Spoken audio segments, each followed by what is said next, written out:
This is everything you guys need to know about update 45 in Bloons TD 6. The main feature of the update is a brand new boss called Blastapopulos, the Demon of the Core, which is a returning boss from previous Bloons games. While Blastapopulos is on screen, he reduces the range of every tower in the game, and he also passively burns off all damaging effects applied to him. Now, in addition to this, Blastapopulos has the purple bloon property, and as more projectiles hit Blastapopulos, they're gonna fill up his heat bar a lot faster. So for example, this laser blast super monkey is filling up the heat bar super fast because lasers cannot go through purple bloons, and actually this is what Blastapopulos likes. So this is an example of a bad tower versus him. Now, even though the heat bar keeps filling up really fast, you can cool Blastapopulos down by using something like an ice tower. So let's set the ice tower on strong, and as you guys can see, the heat bar is slowly going down, so there's a balance to be had while fighting this boss. Now, whenever you trigger a skull, each skull will fill a portion of the heat regardless of where the bar is currently. He's going to launch these fireballs, and also he's going to surround himself with pyroclastic rocks. The fireballs make your towers unable to get sold and reduce the attack speed of the affected ones, and the rocks that spawn around them block the vision of all towers. So it's actually going to be really nice to defend as close to Blastapopulos as possible, but then as you guys can see, he also reduces the range of all towers. So this is going to be a really fun boss battle. Now, there's a brand new advanced map called Ancient Portal, and this map has two very important things. Number one are these moon platforms, which give bonuses only for your heroes. This platform gives camo detection and the MIB buff, which allows your heroes to hit all types of bloons. This one provides extra damage and extra range. This one on the left side provides extra pierce and extra attack speed. There's one more platform in the water which provides extra XP and reduced cooldowns. The second thing about this map is that these bloons enter this portal right here on the top, and then they can exit the portal depending on which side you have active. So if you click right here, you can realign the portal and have the bloons spawn on the left side as well. Now, there seems to be some sort of a secret on this map. You guys see these broken up tiles? I have had games in which these guys were lighting up, and I don't know how to make them light up or where the catch is, but I'm pretty sure that there's some sort of a secret going on this map. So if you guys have any theories about this, I would really love to hear them in the comments. Now, we have three new quests in the latest update 45. The first one is called One-Sided, the second one is called 5 Minutes of Frozen Over, and the last one is called Least Cash Fast Track, which is actually a really nice segue into a brand new game mode. So in the shop, you guys are going to find the Fast Track pack, which unlocks a brand new game mode, which is called Fast Track mode. Fast Track allows you to start the game 1/4 of the way into a round count of any map with all of the right cash. So what this means is that, for example, if your game lasts for 80 rounds, you're going to start on round 21 with all of the cash and all the hero experience that you were to get up to that point. Obviously, this is not available in competitive events, chimps, deflation, or quests, so that we don't have any imbalance going on. But if you guys want to buy Fast Track and save actually a lot of time during your playthrough of BT6, please don't forget to use my code EATANDREAD. It really helps out the channel a lot. Alright, now let's move into the balance changes because we have a lot of new things in update 45. So first off, we're going to start with the Dog Monkey and the top pad, the Juggernaut, which now has its knockback getting increased by a lot. The knockback amount went from 3 to 6, and it's actually kind of noticeable now. And also, if you combine the top crosspad with the bottom crosspad, not only that these guys are going to get extra range, but it's going to increase the projectile lifespan, which means that these balls are going to be on screen for a lot longer. And while we're at it, talking about the bottom pad, which is the crossbow, which I know is a favorite among players. So the top crosspad, the razor sharp shots with the crossbow bottom crosspad, now got additional pierce, which is really nice. They're really trying to lean in onto getting players to use the top crosspad instead of the middle one. Now, talking about the boomerang, you guys know that the Glavor was one of the best towers in update 44, and thankfully he's not getting nerfed that much in update 45. So the damage over time duration got reduced from 15 seconds to 10 seconds, and also it got a small price bump, now costing $32,500. So overall, really not that bad. And on the topic of boomerangs, the Glaive Dominus Paragon is now $25,000 cheaper, so a lot more affordable in boss events in your casual playthroughs. Really nice. Now, one of the main themes of all of the balance changes in update 45 is the fact that Ninja Q is trying to bring underused towers back into the meta by strengthening them by a lot. So one of those towers is the really big bombs Bomb Shooter, which now does 4 damage instead of 3, and its pushback got increased from 10 to 20 units. So that is actually a really interesting buff. A similar change is happening to this one, the Ice Shards Ice Tower, where now it can also remove camo and regrow, which was, well, exclusive for the 4th tier, the Embrittlement. So now, because this thing can remove camo, it actually makes it a lot more viable for a cheaper price. Also, remember how I showed you guys that Blastapopulos can be chilled down by using ice towers? Well, Ninja Q is helping in that aspect as well by reducing the price of the Crag Cannon to $1,950, along with increasing its freeze duration from 1.2 seconds to 1.5 seconds. So really nice changes. Now, this right here is one of my favorite changes in the entire update, and is the fact that the top pad glue is getting a huge buff. So the buff starts from the Bloon Dissolver, which is having its price reduced from $2,500 to $2,000, but most importantly, the attack speed of all of these guys, including the Bloon Liquefier, is getting increased by a lot. So it went from 1 second to half a second on the Bloon Dissolver, and then from 0.75 to half second for the Liquefier. And let me just show you guys what is happening and how powerful this tower is. So I'm going to send it around 49, and this is just a 320 glue, which with the previous attack speed was absolutely not able to do this, but now you can see it actually soloing around 49, and it actually comes at a pretty cheap price given all of these changes. So if you're a Bloon Solver enjoyer, then this is just going to make using this tower so much better. Now there have been a lot of changes to the sub, including the Ballistic Missile Millipede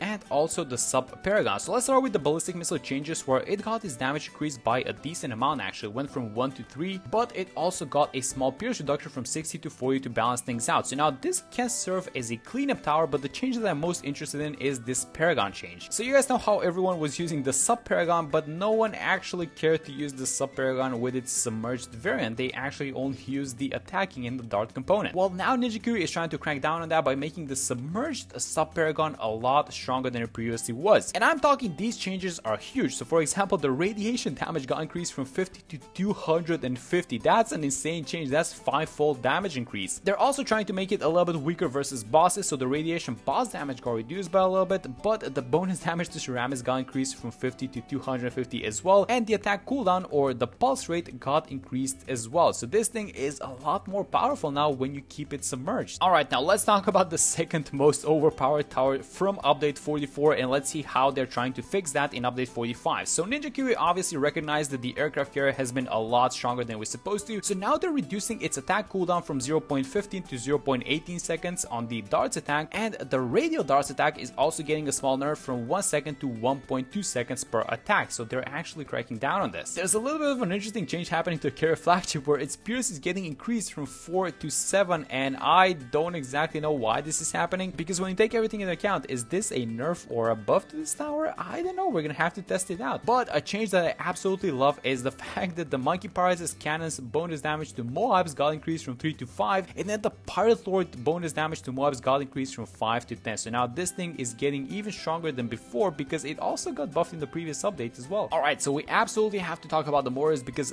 this is the change log. It is absolutely insane, so let me break it down for you guys. What Ninja Curie is trying to do across the board is they're trying to implement the Bernie stuff with the top and the millipede crosspads a lot further. And now, even though the big one got a little bit of a price bump from 6.5 to 7.2k, the damage over time across the top and the millipede mortars is getting increased, and especially increased on the artillery battery and the Poppin' Out tier 5. So just take a look at the burning damage per tick onto the 0.52 Poppin' Out. This thing went from 5 to 18 damage per second, and the duration got increased from 3.75 to 7.5 seconds. So this duration got literally doubled. And if that wasn't enough, the Poppin' Out ability now also applies a DPS effect of 36 damage per second when activated. So yeah, a very nice variety into the Poppin' Out cross padding. So this is going to be a really interesting one to test out. Now this next one is a change that I can absolutely get behind, because the laser cannon now deals +2 damage versus Moabs, which is not a lot, but it makes the path a little bit more viable. And then a change that I absolutely love is the fact that the Ray of Doom is now $75,000 and it used to be 80k. So that's a small, but I think it's going to be a significant decrease in price, especially on Chimps mode. And talking about huge price decreases, look at this one. The Legend of the Night, it used to be $200,000 and now it's, well, this oddly specific number of 165,650. I don't know what's with that number, but I do know that that is a $35,000 decrease on this price, and that is just, I welcome this change with open hands. Now let's talk about temples. The changelog for the Sun Temple is actually huge. This is how it looks like, and it is a lot of changes, so let me break it down for you guys. So you guys know that with each different category of sacrifices, the temple gets stronger in different ways, and so the idea behind all of these changes is the fact that all of these different sub attacks are getting increased. And when I say that they're getting buffed, it's not a small buff, they are getting insanely stronger. So for example, the magic blasts got their damage literally doubled. The golden glaives that you guys see fly out got their damage literally increased 5-fold, and the golden blades got their pierce literally increased by 10 times, which is absolutely insane. Now to balance things out,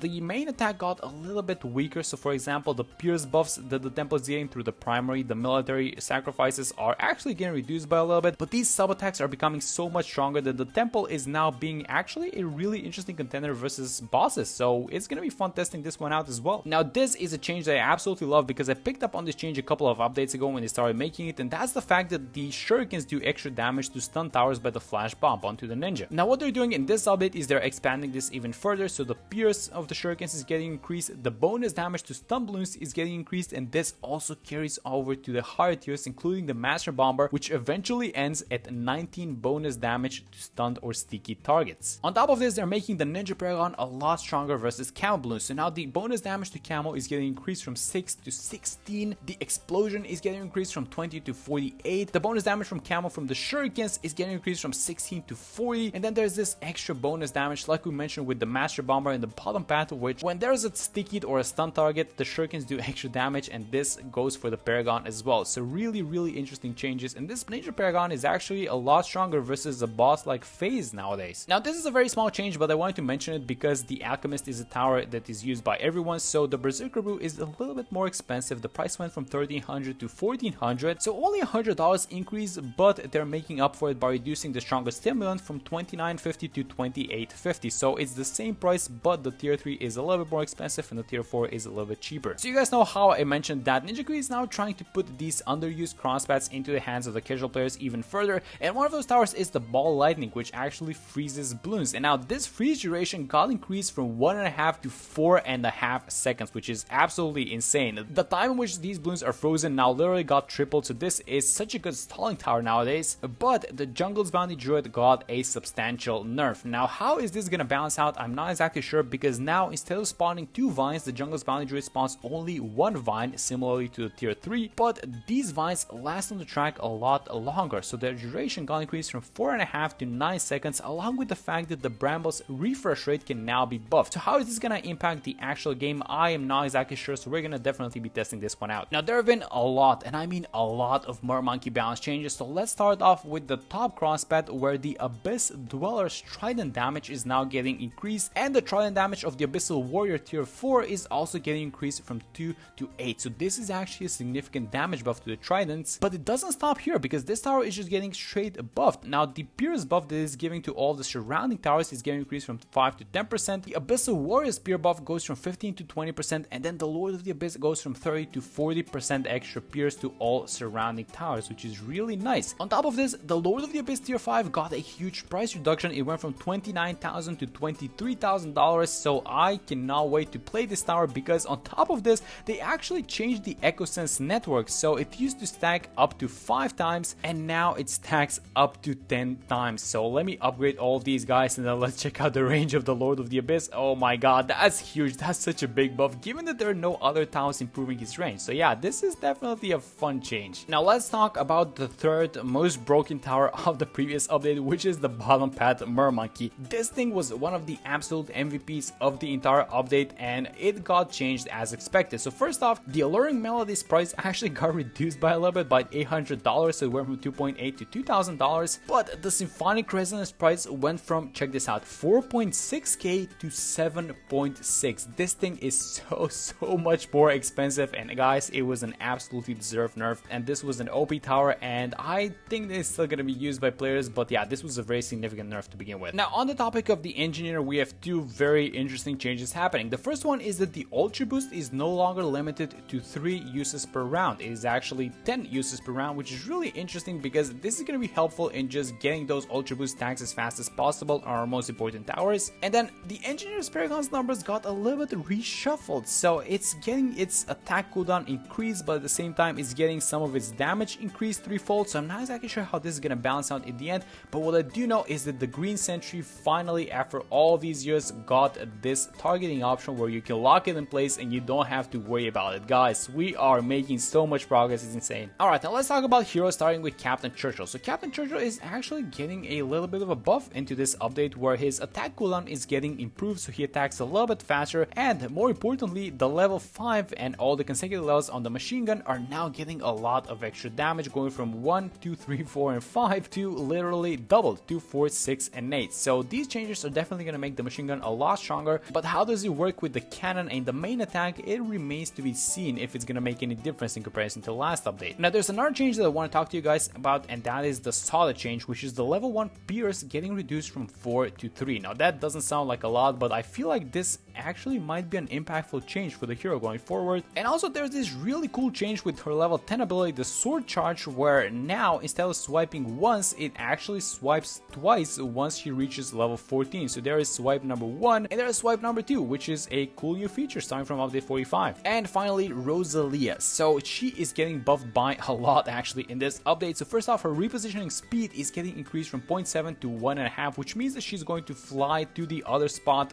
very quickly actually. This is going to be nice in just having her microed around and just being able to catch all these balloons a lot quicker. Now on top of this, the scatter missile's initial target delay got reduced by a lot actually. So previously, whenever you were to use the level 3 ability, you would need to wait 1 second before the missiles landed, and now that duration is reduced to 0.4 seconds, which is actually a huge improvement in the consistency of this ability. So that's really nice. Now the maximum damage and the pierce of her level 10 kinetic charge ability is getting increased by a lot as well. So the pierce went from 100 to 500, and the max additional damage went from, well, 3 to 4,500 on the level 10, and then 8 to 12,000 on the level 21. On top of this, we got a lot of extra power into both of her attacks. So the grenades got their pierce increased from 5 to 8, and their ceramic and the cluster ceramic damage getting increased by a decent amount. And starting from level 12, the laser is actually getting a lot more bonus damage to Moab class balloons, and it just keeps increasing the further you go, which eventually ends from 30 to 45 bonus damage to Moab class balloons on level 19. So she's actually going to be packing a punch versus all these Moab class balloons. So that's it. Those were the most important changes of update 45. Thank you guys so much for watching the video, and I'm going to see you all in the next one.